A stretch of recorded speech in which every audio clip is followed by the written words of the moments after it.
पहला पतरस प्रेरित द्वारा लिखा गया पहला पतरस अध्याय 1। पतरस की तरफ से जो यीशु मसीह का प्रेरित है, उन परदेशियों के नाम जो पुन्तुस, गलातिया, कप्पदूकिया, एशिया और बिथुनिया में परदेशी हैं।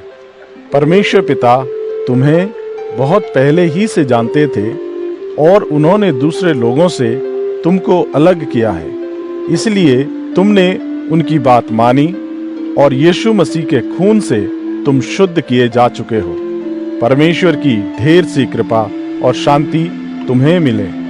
हमारे प्रभु यीशु मसीह के परमेश्वर और पिता का धन्यवाद हो, जिन्होंने यीशु मसीह के मरे हुओं में से जी उठने के द्वारा अपनी बड़ी दया से हमें जीवित आशा में नया जन्म दिया है, अर्थात एक न मिटने वाली और अमर विरासत के लिए जो तुम्हारे लिए स्वर्ग में रखी है, जो परमेश्वर की ताकत से विश्वास के द्वारा उस मुक्ति के लिए सुरक्षित रखे गए हैं जो आने वाले समय में प्रकट होने वाली है। इस वजह से तुम मगन होते हो। हालांकि जरूर है कि तुम इस समय तरह तरह की परीक्षाओं की वजह से उदास हो। यह इसलिए कि तुम्हारा परखा हुआ विश्वास, जो आग से तपाए हुए बर्बाद ना होने वाले सोने से भी कहीं ज्यादा कीमती है, यीशु मसीह के लौटने पर बड़ाई, इज्जत और महिमा का कारण ठहरे। तुम बिना यीशु को देखे उनसे मोहब्बत रखते हो और बिना देखे विश्वास करके ऐसे खुश और मगन होते हो जो बयान से बाहर और महिमा से भरा हुआ है, क्योंकि अपने विश्वास का नतीजा अर्थात गुनाहों की माफी हासिल करते हो। इसी मुक्ति के बारे में उन भविष्यवक्ताओं ने होशियारी से जांच पड़ताल की थी। उन्होंने इस बात की खोज की कि मसीह का आत्मा जो उनमें था और पहले ही से मसीह के दुखों की और उसके बाद आने वाली महिमा की गवाही देता था, वह कौन से और कैसे समय की ओर इशारा करता था। भविष्यवक्ताओं पर यह प्रकट किया गया था कि वे अपनी नहीं लेकिन तुम्हारी सेवा के लिए ये बातें कहा करते थे। उन बातों की खबर अब तुम्हें उनसे मिली जिन्होंने स्वर्ग से भेजे हुए पवित्र आत्मा की मदद से तुम्हें खुशी की खबर सुनाई। इन बातों को स्वर्गदूत भी ध्यान से देखने की इच्छा रखते हैं। इस वजह से अपने मन को काम करने के लिए तैयार रखते हुए सचेत होकर यीशु मसीह के लौटने के समय मिलने वाली कृपा की पूरी आशा रखो। आज्ञा मानने वाले बच्चों की तरह अपनी नासमझी के समय की पुरानी चाह मत रखो, लेकिन जैसे तुम्हारे बुलाने वाले पवित्र हैं, वैसे ही तुम भी अपने सारे चाल चलन में पवित्र बनो। लिखा है कि पवित्र बनो क्योंकि मैं पवित्र हूँ। इसलिए कि तुम हे पिताजी कहकर उनसे प्रार्थना करते हो, जो बिना तरफदारी किए हर एक के काम को देखकर इंसाफ करते हैं। अपने परदेशी होने के समय को परमेश्वर के डर में बिताओ, क्योंकि तुम जानते हो कि तुम्हारा निकम्मा चाल चलन जो पूर्वजों से चला आ रहा है, उससे तुम्हारी आजादी चांदी, सोने या बर्बाद होने वाली चीजों से नहीं हुई, लेकिन निर्दोष और निष्कलंक मेमने अर्थात मसीह के खून से हुई। उनका ज्ञान तो दुनिया को बनाए जाने से पहले ही से जाना गया था, लेकिन अब इस आखिरी जमाने में तुम्हारे लिए सामने लाया गया, जो उनके द्वारा उस परमेश्वर पर भरोसा करते हैं जिन्होंने यीशु को मरे हुओं में से जिलाया और इज्जत दी, ताकि तुम्हारा भरोसा और उम्मीद परमेश्वर पर हो। सत्य की आज्ञा मानने से तुमने अपनी आत्मा को पवित्र कर लिया है, ताकि आपस में एक दूसरे से सच्चा प्रेम कर सको। अपने पूरे मन से दूसरों से प्रेम रखो, क्योंकि तुमने बर्बाद हो जाने वाले नहीं, लेकिन बर्बाद ना होने वाले बीज से परमेश्वर के जिंदा और हमेशा ठहरने वाले शब्द से नया जन्म पाया है। क्योंकि हर एक इंसान घास की तरह है और उसकी सारी खूबसूरती घास के फूल की तरह है। घास सूख जाती है और फूल झड़ जाता है, लेकिन प्रभु का वचन सदा काल तक रहेगा। और यह वही खुशी का संदेश है जो तुम्हें सुनाया गया। पहला पत्रस अध्याय 2। इसलिए हर तरह की दुश्मनी, चालाकी, कपट, डाह और बदनामी को दूर रखते हुए नए जन्मे हुए बच्चों की तरह निर्मल आत्मिक दूध की चाह रखो, ताकि उससे मुक्ति में बढ़ते जाओ, क्योंकि तुमने सचमुच यीशु की कृपा का स्वाद चख लिया है। उनके पास आकर, जिन्हें लोगों ने फालतू समझा, लेकिन परमेश्वर की निगाह में चुने हुए और कीमती जीवित पत्थर हैं। तुम भी खुद जीवित पत्थरों की तरह आत्मिक घर बनते जाते हो, जिससे पुरोहितों का पवित्र झुंड बनकर ऐसी आत्मिक भेंटें लाओ जो यीशु मसीह के नाम से परमेश्वर को कबूल हो सके। इसलिए बाइबल में भी लिखा है, देखो मैं सियोन में नींव का चुना हुआ और कीमती पत्थर धरता हूँ, और जो कोई उस पर विश्वास लाएगा वह किसी तरह से शर्मिंदा नहीं होगा। इसलिए तुम विश्वास करने वालों के लिए वह कीमती है। लेकिन जो लोग आज्ञा नहीं मानते, उनके लिए जिस पत्थर को राजमिस्त्रियों ने बेकार साबित किया, वह कोने के सिरे का पत्थर हो गया है। ऐसे लोग सच्चाई को कबूल न करने की वजह से केवल ठोकर खाते ही नहीं, लेकिन ठोकर खाने के लिए ठहराए भी गए थे। लेकिन तुम एक चुना हुआ वंश, शाही पुरोहित, पवित्र राष्ट्र और परमेश्वर के लोग हो।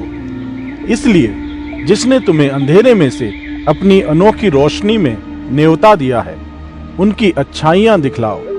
पहले तुम उनके लोग नहीं थे, लेकिन अब परमेश्वर की प्रजा हो।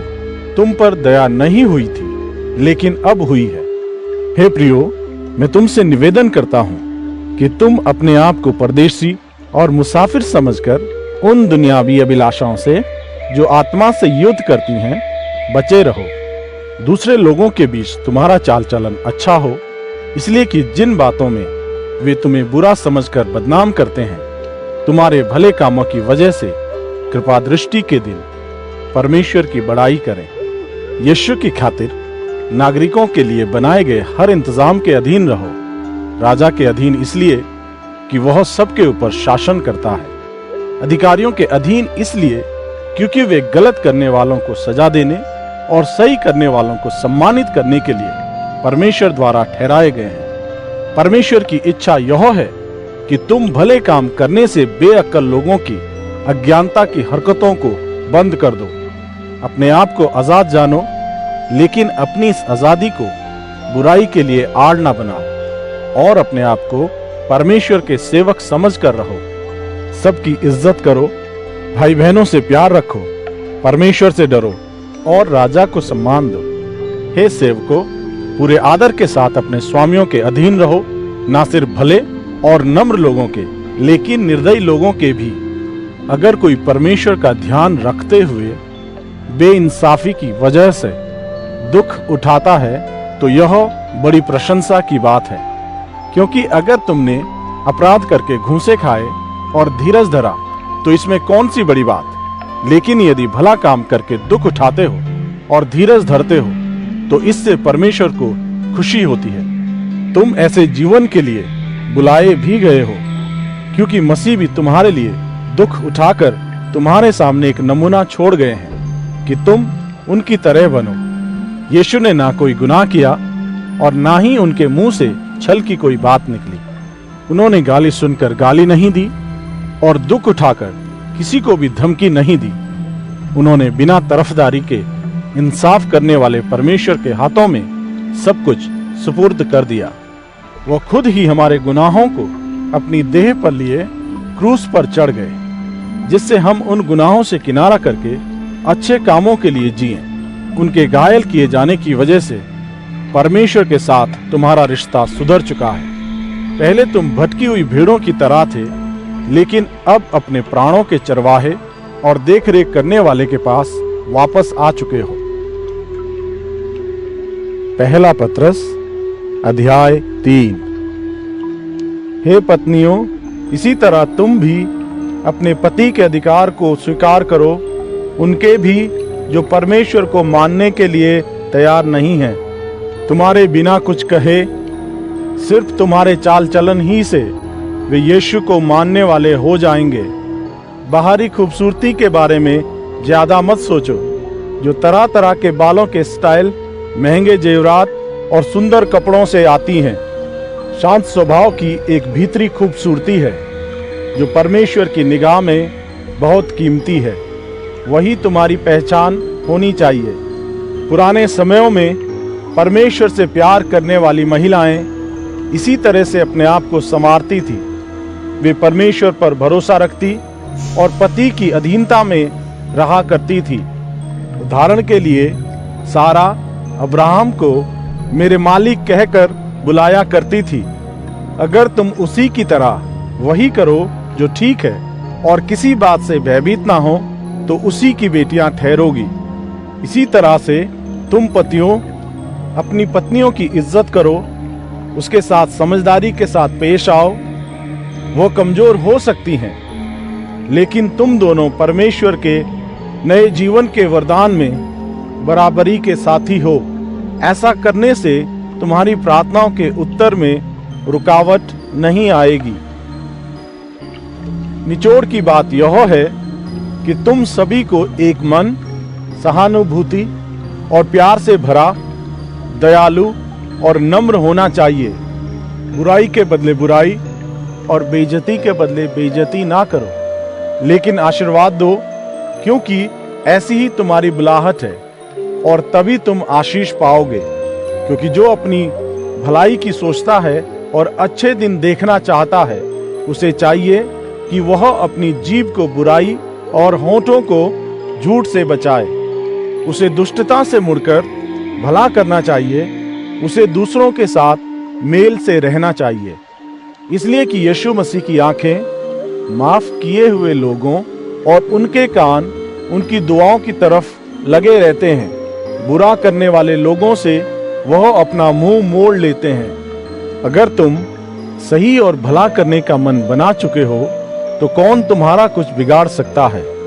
लेकिन सच तो यह है, अगर तुम जायज काम करने पर तकलीफ उठाते हो तो तुम्हें इसका फल मिलेगा। इसलिए ना ही घबराओ और ना चिंतित हो। बजाय इसके यीशु को अपना जीवन का मालिक समझकर उपासना करो।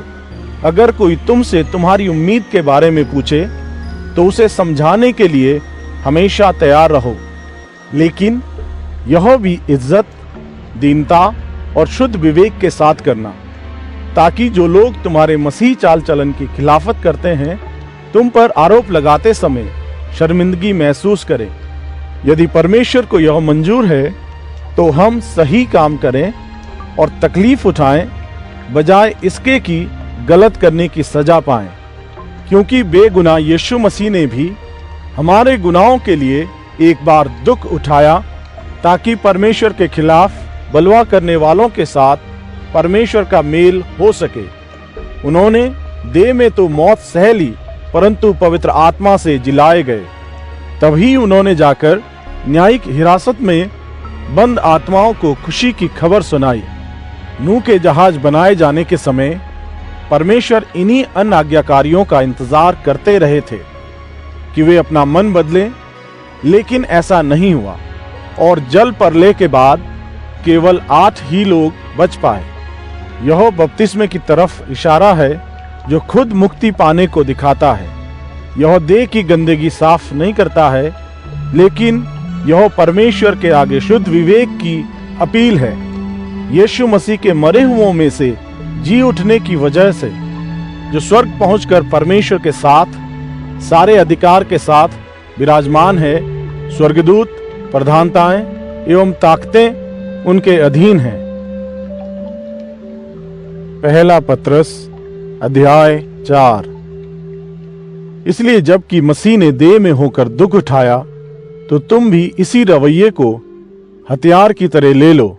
इसलिए कि जिसने देह में दुख उठाया है वह गुनाह से आजाद हो गया है। इसलिए इस देह में अपनी बाकी जिंदगी मनुष्य की अभिलाषाओं में नहीं, लेकिन परमेश्वरीय इच्छा के अनुसार बिताओ।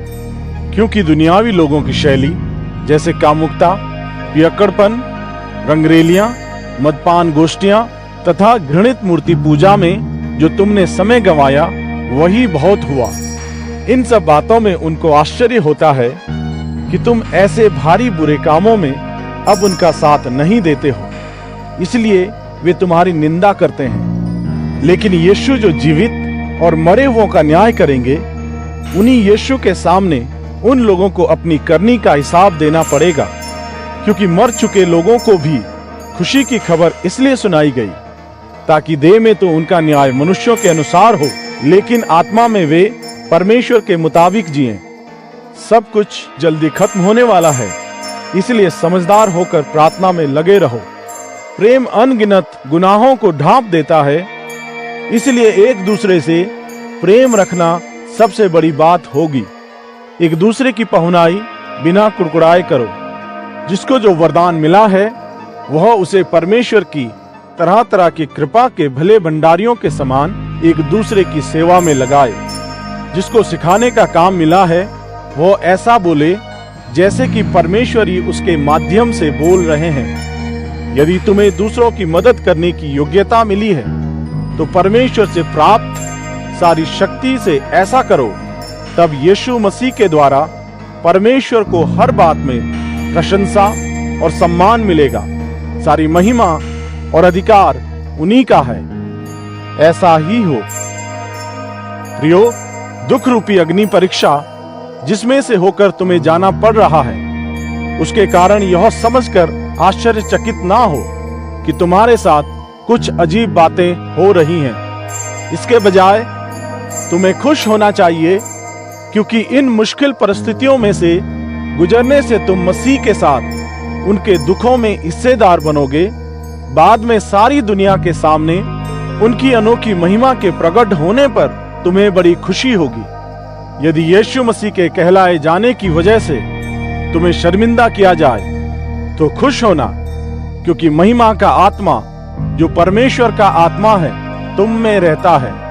किसी भी तरह से तुम में कोई खूनी, चोर, दुष्टता का काम करने वाला और दूसरों के कामों में दखल देने वाला होने की वजह से दुख ना उठाए। लेकिन यदि कोई मसीह होने के कारण दुख उठाए तो शर्मिंदा ना हो, लेकिन अपने इस नाम के लिए परमेश्वर की महिमा करे। समय आ चुका है कि परमेश्वर के घर से ही इंसाफ शुरू हो।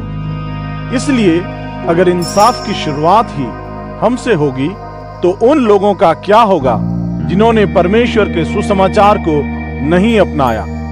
यीशु के लोगों के लिए उनके विश्वास के कारण इस दुनिया के जीवन को खत्म करके भविष्य के जीवन में दाखिल होने तक बहुत दुख है, तो मसीह का इनकार करने वाले भविष्य के जीवन के दुख को कैसे सह पाएंगे।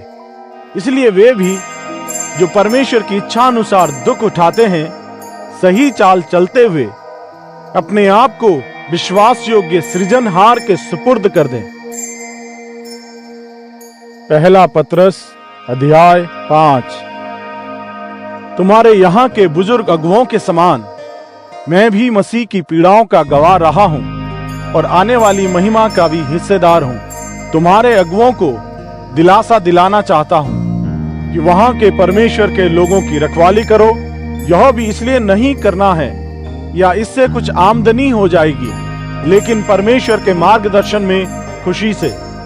जिन लोगों की देखरेख करनी है उन पर जोर जबरदस्ती ना करो, लेकिन सभी के लिए नमूना बनो। जब प्रधान रखवाले का आना होगा तुम्हें इतना शानदार ताज दिया जाएगा जो कभी मुरझाता नहीं है। इसी तरह से नवजवानों, तुम भी अपने अगुओं की मानो। तुम सभी एक दूसरे के प्रति दीनता और नम्रता का बर्ताव करो, इसलिए कि परमेश्वर घमंडी का मुकाबला करते हैं लेकिन नम्र इंसान के पक्ष में काम करते हैं। इसलिए शक्तिशाली परमेश्वर की अधीनता में नम्रता से जीना सीखो, ताकि सही समय पर वह तुम्हें बढ़ाए। अपनी सारी चिंताओं को उन्हीं पर डाल दो, क्योंकि तुम्हारी देखभाल वही करते हैं। अपने आप को काबू में रखो और सचेत रहो, क्योंकि तुम्हारा दुश्मन शैतान गरजने वाले शेर की तरह इस तलाश में रहता है कि किसको अपना निशाना बनाए। अपने विश्वास में मजबूत रहकर उसका मुकाबला करो और यह जान लो कि तुम्हारे भाई जो इस दुनिया में हैं इसी तरह की पीड़ा सह रहे हैं। तुम्हारी थोड़ी देर के कष्ट सहने के बाद सारी कृपा के परमेश्वर, जिन्होंने तुम्हें मसीह में अपनी युगानुयुग की महिमा के लिए बुलाया है। खुद ही तुम्हें सिद्ध, मजबूत, बलवंत और स्थिर कर देंगे। उन्हें महिमा और प्रभुता सदा मिलती रहे, ऐसा ही हो। मैंने सिलवानुस के हाथ, जिसे मैं विश्वसनीय भाई समझता हूँ, थोड़ा सा लिखकर तुम्हें समझाया है और यह गवाही दी है कि परमेश्वर की सच्ची कृपा यही है, इसी में बने रहो। वह जो तुम्हारे साथ चुनी गई है और बेबीलोन में है, और मेरा बेटा मरकुस तुम्हें नमस्कार कहते हैं। प्रेम और आदर से एक दूसरे से मिलो। तुम सभी को जो यीशु को अपना चुके हो, शांति मिले।